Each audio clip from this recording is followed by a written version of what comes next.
Welcome. My name is Aysen Malagasamy. As Cantilena's sitting president of 2021, I thank you for joining us for an interview between Interim Director Dr. Allegra Martin and Seattle-based composer Dr. Giselle Wyers. 2 years ago, under the leadership of our former director, Dr. Jennifer Kane, Cantalena commissioned a piece with Dr. Wyers to bring awareness to the climate crisis, a piece that would also highlight women's voices.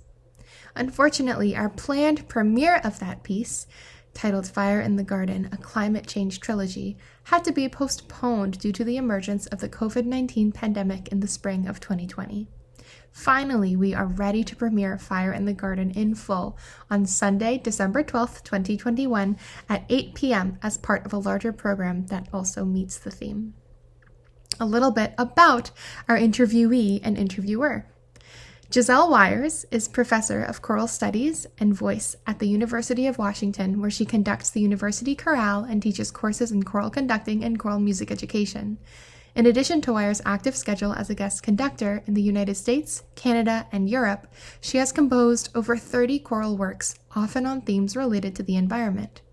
Commissions for her music have been wide-ranging, including works for European and American community, college, and high school choruses. Her latest project, Join in Gathering, is commissioned by the Greater Seattle Choral Consortium and Consortio and will be sung live by a plethora of community choruses at their Seattle Sings Festival in March 2022. Wyers has published an international award-winning setting of Ave Maria through Earth Songs publications. Her work has enjoyed professional recordings by choruses such as Choral Arts Northwest, Oregon Repertory Singers, and Canticum Chamber Choir of Australia. Recent compositions include the 30-minute choral cycle And All Shall Be Well for chorus, string quartet, and piano on the theme of legacy and remembrance, commissioned by Vashon Island Chorale, A Roof and a Bed on the theme of houselessness, commissioned by Portland Lesbian Choir, and Continue, a retirement celebration piece for wind ensemble and choir commissioned by Port Angeles High School Music Program. Learn more at GiselleWyers.com or by listening to interviews with Wyers on the podcasts Movable Dough, Choralosophy, Choir Chat, and Art Tap. Our interim director, Dr. Allegra Martin, is the director of college choirs at the College of the Holy Cross in Worcester, Massachusetts, where she directs the college choir and the chamber singers and teaches fundamentals of music theory. Previously, she was the choral director at LaSalle College, in Newton, Massachusetts. She has held a variety of conducting and teaching positions throughout the greater Boston area, including artistic director of Cantilena in Arlington, Mass., director of music at First Parish in Cohasset, Massachusetts, and choral artist with Urban Voices through the Metropolitan Opera Guild, a program that partners with schools lacking music programs to provide choral training. Dr. Martin earned her DMA in choral music from the University of Illinois at Urbana-Champaign. Her dissertation focused on the cantatas of Margaret Bonds and Langston Hughes. At the University of Illinois, she founded and conducted the University Mixed Chorus. Her primary area of research is African American choral music, and she is also an active professional singer, having sung with choirs such as Scala Cantorum of Boston and Diamonds from the Dust in Worcester. She was one of the founders of Anthology, a women's vocal quartet that performed in the greater Boston area for 6 years and commissioned 22 works of new music in that time. She has also sung with ensembles such as Capella Clausura and the Video Game Orchestra. Now, I invite you to sit with us as Dr. Martin and Dr. Wyers discuss Fire in the Garden, and we get to listen. I hope you enjoy. All right, Giselle, thank you so much for joining me to talk about your piece, Fire in the Garden. It's really nice to be meeting you on Zoom. I was wondering to start if you could give us a little background about you as a composer. When did you start composing? Where and who are you working with now? And do you have any exciting projects coming up? Sure. Well, thank you, Allegra, for this invitation, and to Cantalena Women's Chorale for taking this project on. I'm really excited to hear the premiere of the piece. So I am primarily a choral conductor, but I do love composing choral music and have for many years been engaged in different projects with choruses around the United States and abroad, and just kind of using that as really a deepening of the artistic work that I can do and the challenges that I can take on. In terms of my background, I guess it was in high school that I started to write music. I was a pianist and a singer and enjoyed improvising. I was not intimidated by that, luckily, and would spend time just sort of venting or decompressing from my day at the piano. Starting out a lot with sort of new agey, lighter kinds of music or folk music as an inspiration. But by the time I got into my first job as a conductor at Boise State University, I wanted to write something for my choir. And I thought, I want to give this a try. And based just on the theory skills that I'd picked up in college and understanding a lot about choral music from the perspective of a conductor, I decided to give it a try and had some early successes and decided to continue. In fact, I actually had a piece done in Boston early on in my career that kind of buoyed up my excitement, the Cambridge Madrigal Singers at the time. Yes, absolutely. Yeah. I used to sing with them a long, long, long time ago. Okay, wonderful. Ray Farner is great. So yes. Yeah. So do you have and projects? Yeah, and you're Sorry, currently at the where you're working? University of Washington. Yeah. And projects right now, I'm working on a piece for the Greater Seattle Choral Consortium, which is a group of about 40 choirs that have come together through Consortio, the sponsoring organization that's in Minneapolis, to create a group commission where each choir puts in a little bit into the hat. And I'm writing a piece called Join in Gathering, which is really intended to celebrate the return to in-person singing, moving away from the sadness of last year and celebrating being together again. Oh, that's fabulous. Yeah. And I also understand, is that the group composition work that you're writing on? You also were involved in something involving group composition. Can you describe what that is? Yeah, it was really tricky because it was over Zoom, but I was asked by Angela Casper at Western Washington University to co-teach this course with 3 of her choirs there on Zoom, figuring out how can we write a piece really using consensus to come to decisions about text and harmony and texture and the length of the piece and what should the message of the piece be. So it was a month and a half project. It took us a while to pull it all together, but we ended up creating 3 new original compositions with the students over Zoom. That's amazing. Yeah, that's really fabulous. Cool. What a great use of Zoom. Yeah. So for this piece, Fire in the Garden, can you talk a little bit about the genesis of this piece and how your relationship with Cantilena's previous director, Jennifer Kane, kind of led to this commission? Yeah, it was a really lucky experience. I believe I had been recommended by another composer who had worked with Jennifer, and Jennifer was familiar with some of my music, some of the larger known pieces like I Go Among Trees or The Waking.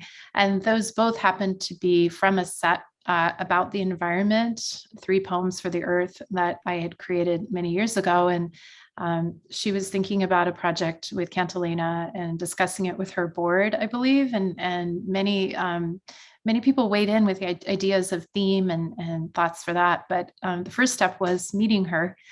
So we were both going to be at the Minneapolis National Conference, I believe in 2017. And we sat down and had coffee and just got to know each other as fellow female conductors in the field and talked about this possibility for a collaboration.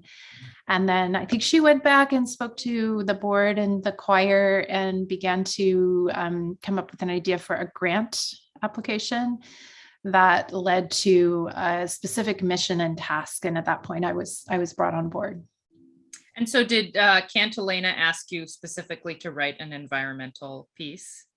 Yes. And in fact, more specifically, climate change and female poets, female identifying poets.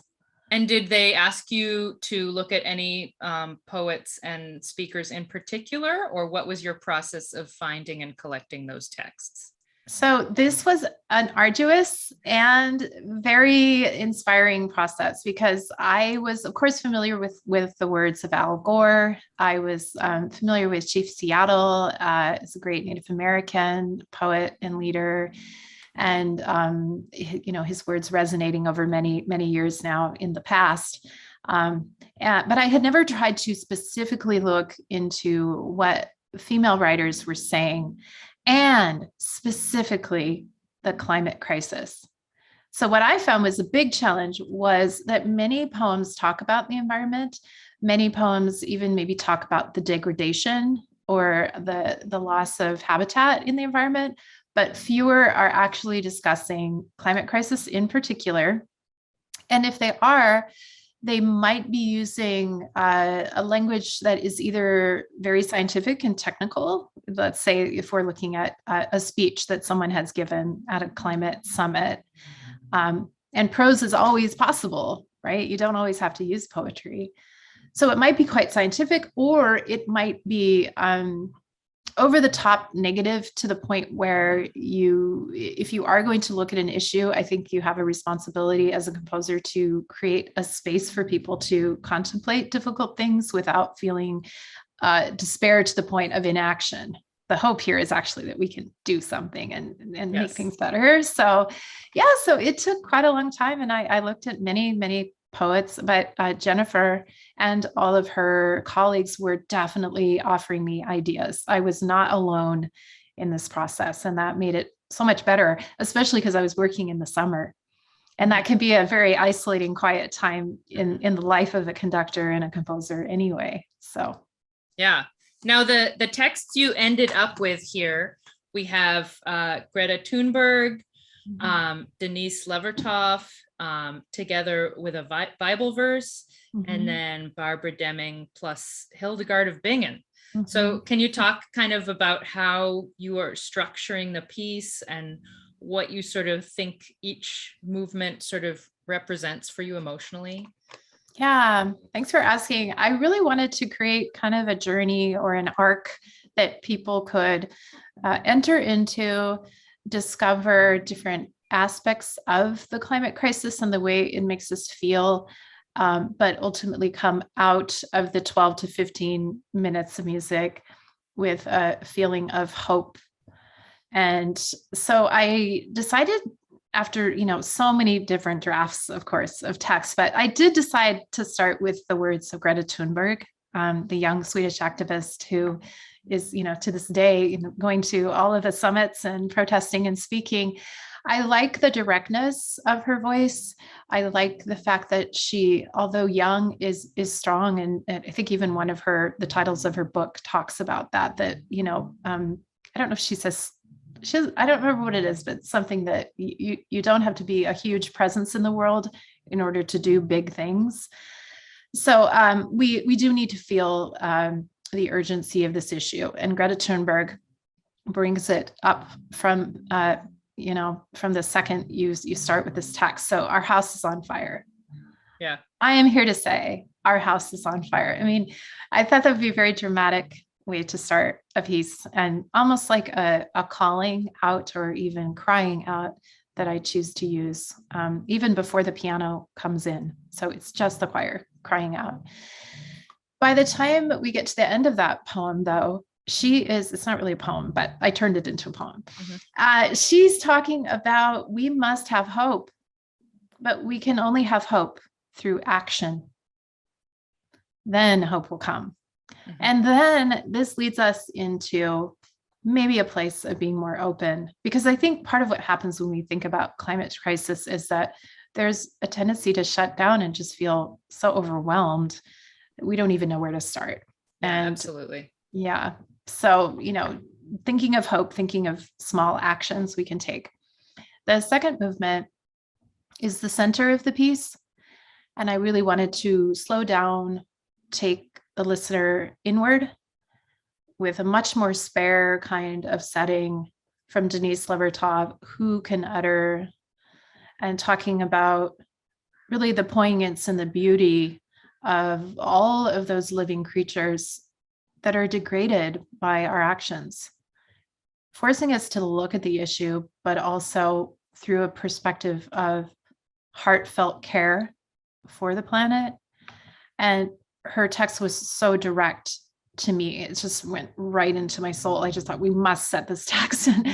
And so she does also talk about shame, which I think is difficult, but it is something that, again, people, especially the younger generations, when they look at climate crisis, they do look to the boomers and say, hey, what could you have done differently?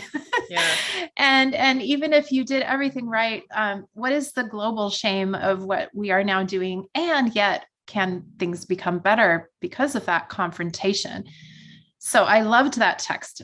And then at the very end of the piece, I threw in this Bible verse that I really enjoyed because it talks about sort of, look, we might be in a decent place now, but what happens when things get even worse? Mm-hmm. So this text is, for if we do these things when the tree is green, what will happen when it is dry? And I just thought that was a great way to end that contemplation. Like, wow, we really do need to look at this. And then the final I really love that movement. I just want to say, I think it's my favorite. It is always getting stuck in my head, and usually the music that gets stuck in my head is whatever I've rehearsed most recently. Mm-hmm. But it'll be like 5 or 6 days later, and I'll be like, oh, movement 2 is stuck in my head again. I did really try to make it very spare and it's very beautiful. I'm eager for everybody to hear it. Thank you. Yeah. So then that third movement is a prayer for the earth. And here I wanted to maybe take a periscope backwards, or whatever the word would be when you go kind of wider lens and zoom out.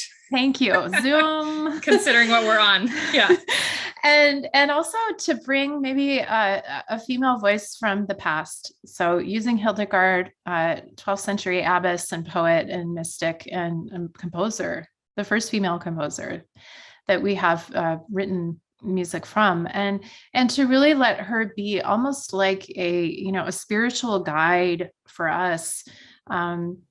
We're looking back at a time when this crisis hadn't occurred yet, and wondering about how verdant it must have been, the planet, right? But then also her maybe creating some kind of a prayer or even a chant, which is how I said it with the singers, to hypnotize us into this hope that we will be okay and we will emerge. And then the Barbara Deming poem, which is most of the text of that movement. Just a benediction, really a benediction, and a heartfelt plea to come out the other side with a resolution, which ultimately, as all the radio people keep saying lately, existential crisis. We're hearing this a lot. And I like that, but I also feel like, you know what? It's not existential to the point where we can't do anything about it. We can. Yeah. I think you did a really wonderful job of taking as you say, a topic that often makes people sort of freeze in fear, and it's not at all a kind of terrifying piece. It is very hopeful. So yeah, you had a really light touch on the mood, and it works really well, I think. Thank you. Yeah. So one question that came from one of our singers is it difficult to put music to text that is plain speech instead of poetry or lyrics written to become a song? How do you create a flow to the music when you have text that does not rhyme? Yeah, that's a big one. And it's something that really works best if you read aloud the passage and try to hear what inherent rhythms might be present in the speech. For instance, the poem in the second movement, who can utter the poignance of all that is constantly threatened, degraded, right? It just has this kind of flow that's already present. In some poetry, we have ideas that are stimulating, but they aren't necessarily melodious. It does seem like some poems have this flow, and others can be a lot choppier or just maybe they have more of a conversational style, a speech-like style, which is very popular in modern poetry, but doesn't always necessarily wed itself to singing. We're trying to think of sung phrases. We're trying to think of textures that where all the text can fit together beautifully. So that's something that I always look at by speaking out loud. Sometimes it can work to just slow down the meter of the spoken speech, but sometimes it's really just not fitting. And then we also have prose as an option. And if we're looking at a speech, for instance, Greta Tunberg writings or speeches, it might simply be a matter of paring down what you had. So everything might still work, but end up feeling too long. And so in that case, I'm looking again for almost turning the prose into a poem. And what I will do is I'll put it on a computer spreadsheet, like a Word doc, and I'll try to create what look like lines of poetry from the prose. And that seems to work pretty well in most contexts. Cool. Yeah. As a follow-up to that question, one of our members asked, said that she had had a conversation with Jennifer Kane, the former music director of Cantalena, and had learned that there were a number of women activists from around the world that you had wanted to include, but whose written or spoken material would have been difficult as a composition for chorus. So I think you already addressed this, but can you talk about who some of those people were that you were attracted to and wanted to include, but for one reason or another, it didn't just quite fit?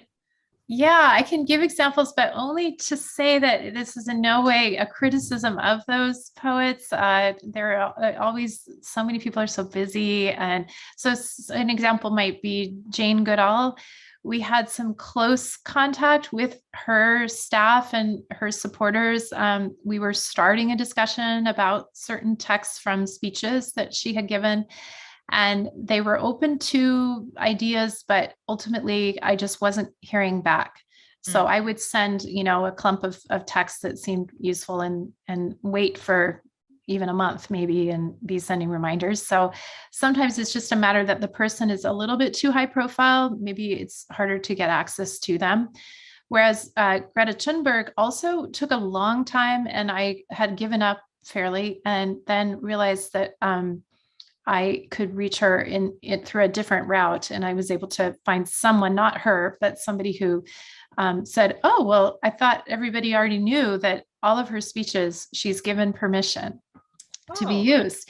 And I thought, well, I didn't know that, but thank you. So there's an example. I would give other examples of like Rachel Carson's Silent Spring. Barbara Kingsolver is a voice that I would love to set. But maybe at times it was like, it would either be a proclamation. There would be maybe 3 or 4 sentences that would be proclaiming something really important, but it didn't necessarily create enough of a flow of narrative. And I feel like in all 3 of the movements, I ended up creating a feeling of a flow of ideas that was really compelling and important.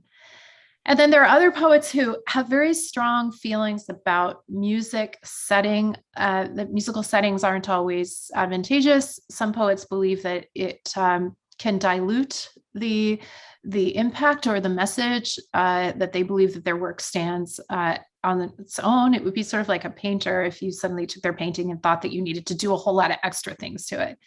And examples of that would be Mary Oliver. Mm-hmm. Joy Harjo was interested in collaboration, but preferred that I set the entire text, which would have been 3 pages of words. So these are all examples of where, we had these close calls. Maybe it could have worked out. Maybe if we'd had more time, maybe if the piece were longer, those things might have changed the whole profile. I understand. And so as one last question, do you have a composer, particularly perhaps a woman composer who has been a particularly big influence on you? Yeah, I was lucky to have this question sent to me in advance, because I think that I will share that I have a lot of interests in music that go beyond classical music. And for years, I always kind of separated that part of myself from my professional identity. One of the things I really like about some of the conversations that are being had in the world right now are about the importance of diversification of our musics, and the people that get to speak and the people that we honor through music. And with that in mind, I really want to say Joni Mitchell, because I think she is really one of the best songwriters that of all time, really, that we've ever had. And I've listened to all of her music. I know it, I have kind of pretty encyclopedic knowledge of Joni Mitchell. And I love her, the way she has this speech phrases that roll easily off the voice. It's very conversational. I love her use of harmony, her use of alternate tunings on the guitar, the kinds of textures and orchestrations that she's created to enhance some of her albums. So she's a big one. And the other I really want to say is Meredith Monk. She's this true pioneer, not just as a female composer, but in the minimalist vein, in the whole vein of creating site-specific projects that could take place under a bridge as well as in the concert hall. Her passion for the environment and her Buddhist kind of faith and all those things kind of draw me into really examining her music and admiring her. Those are very inspiring answers. Thank you for sharing. Sure. And thank you for this conversation today. Yeah, thank you. I've had a chance to hear your rehearsal, and I want to tell everyone who's listening to get out there to that concert, because it's going to be a really beautiful event. We agree. And it's going to be available to everybody because it will be live streamed. So thank you very much. And I hope you have a wonderful evening. Thank you again. Take care.